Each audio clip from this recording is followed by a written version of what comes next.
picture. Really the hottest nigga, you gon' respect this lava. I'm shooting it if I pull it, boy, make sure you want this drama. I bring it to you like it's Law and Order SVU. Turn you to a vegetable, now you look good inside a soup. Family come from Bishopville, but I grew up in that Bronx Zoo, where they shoot you dead in the street and then dance all on top of you. And I do what I gotta do. Started. Please don't get me started. Started. What's good? We're gonna get straight to the point. Today's Rikers Island story, I want to talk about my boy, L Boogie. L Boogie from Courtlandt. L Boogie from Melrose, Courtlandt Avenue. The silent beast. This is somebody who I got a tremendous amount of love and respect for. And anytime I get the opportunity to show love to somebody who I personally know, who really is a stand-up dude outside of jail and inside of jail, I'm going to talk about it, all right? Because, you know, me and L Boogie, we got history. So shout out to the homie L Boogie.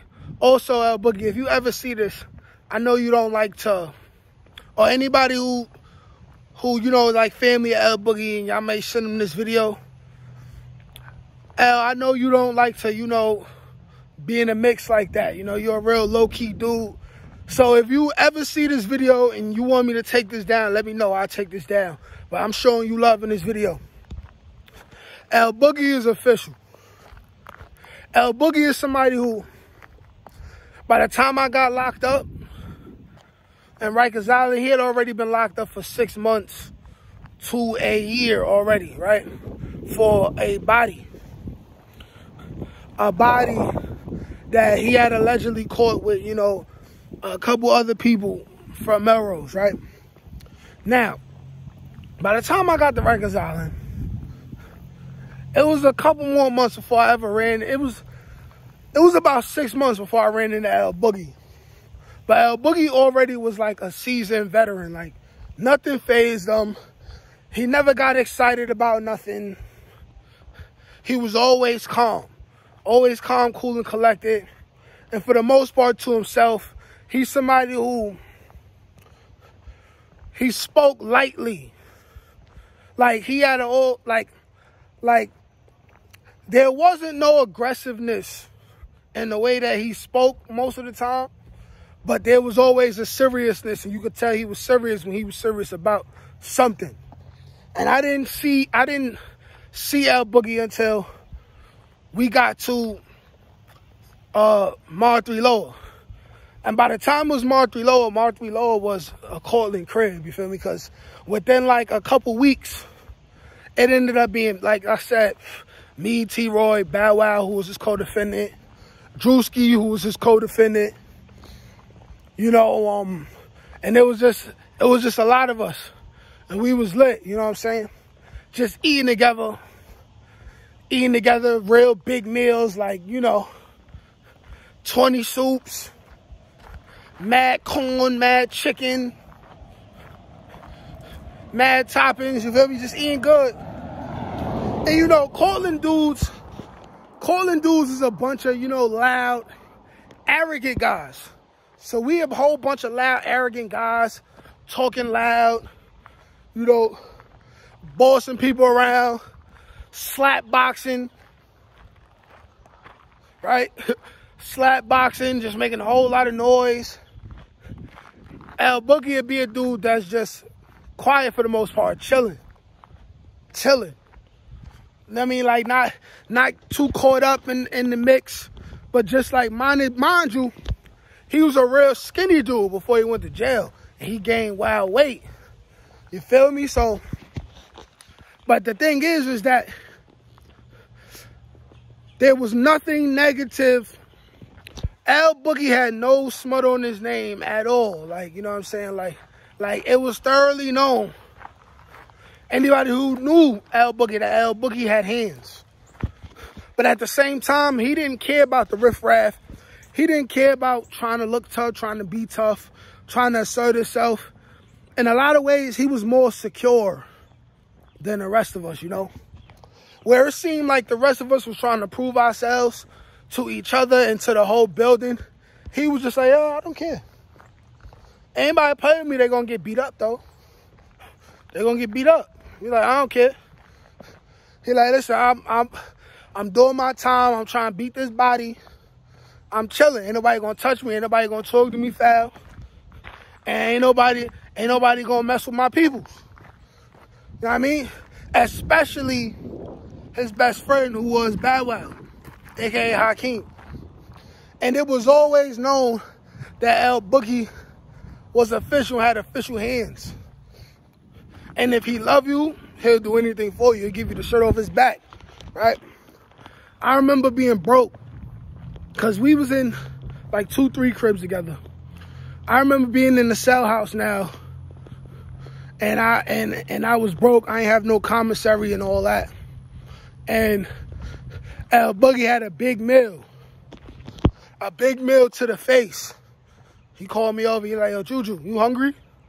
Of course, like, you know what I'm saying? He broke bread with me.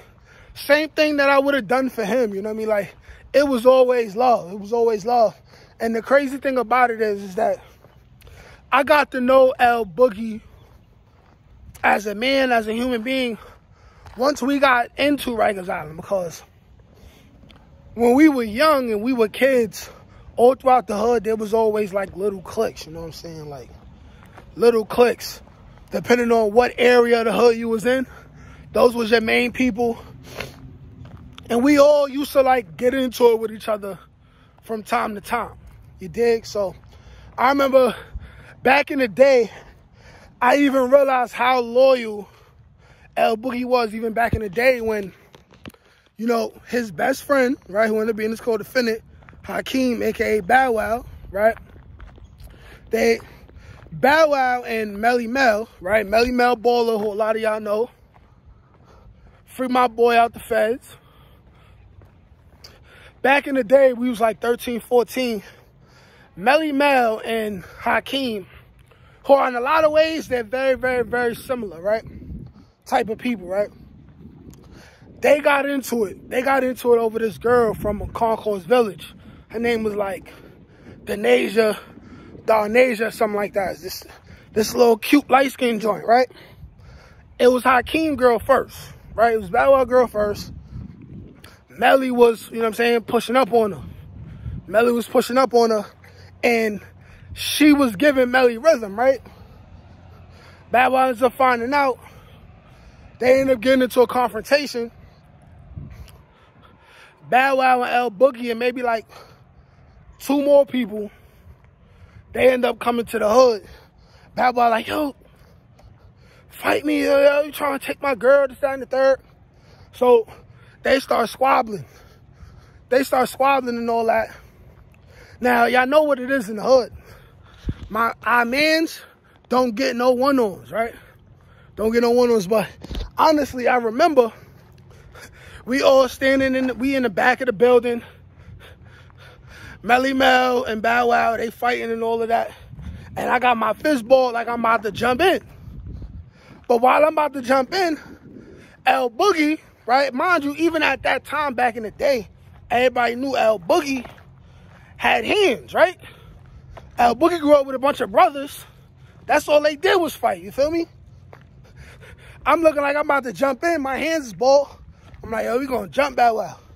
El Boogie getting in my way. He ain't too close, but he across from me. He making sure nobody jump in.